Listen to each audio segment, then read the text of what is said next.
have accounts. But what I would like to mention is the arrival of 6 Maharashtrian Brahmin families. They come from the Deccan and they locate themselves in Kashi. Okay. Now, relocate themselves in Kashi is not that some king of Kashi was waiting to welcome them and all. Yes. I mean, the hardships from there and to come to this place.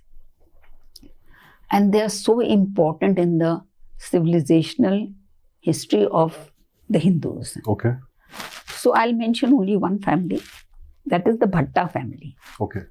And the first important member of that family is Narayan Bhatt.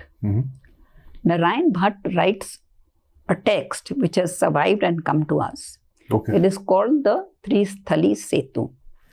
And he, writing about sacred centers, and he says to the devotee, that when you come to Kashi, you will not find the ling there.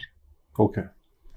But it is your dharma to keep the dharma of that place alive. So every day you have to go there and in your mind imagine that the ling is there, circumambulate, do the puja and go. Okay. And he is, he's with Mal's son. He is responsible for rebuilding the Kashi Vishwanath temple. Okay. So this temple is built. Then what happens is his great-grandson, this is in the time of Akbar. Okay. He's built toward the end of Akbar's reign. Okay. Then I want to quickly shift to his great-grandson, whose name was Gaga Bhatt. Okay. Now Gaga Bhatt was living in the time of Aurangzeb. Okay.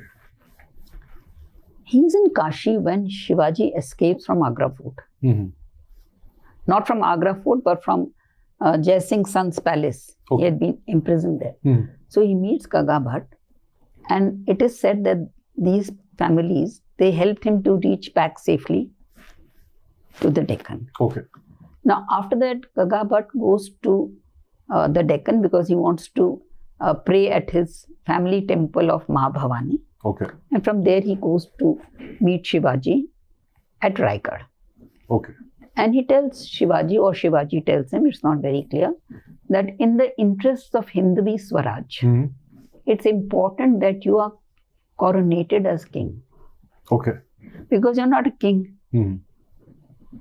So, no king had been coronated as per the Vedic rites for such a long time. Okay. So, he says, I will go back, study the text and find out the procedure and get back to you. Okay. So, he prepares that procedure for the consecration of a Hindu king as per Vedic rites. That has come down to us. Okay. And then he goes back and he actually presides over the coronation of Shivaji. Okay. And Shivaji becomes Chatrapati Shivaji Maharaj. Right. So imagine these individuals like Gaga Bhatt, what kind of wisdom, foresight they had.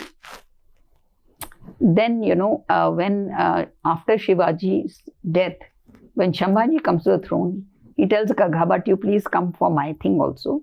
But by that time, Gaga Bhatt had taken sannyas and become too old. And he said, I'll send somebody, but I cannot do it. So, this is the family. This is the family which projects or protects Shivaji and tries to elevate him to a level that is comparable to Aurangzeb. Because he is now not Shivaji, he is Chatrapati Shivaji Maharaj. Right. The Bhatts. The Bhatts. Then, we know that Aurangzeb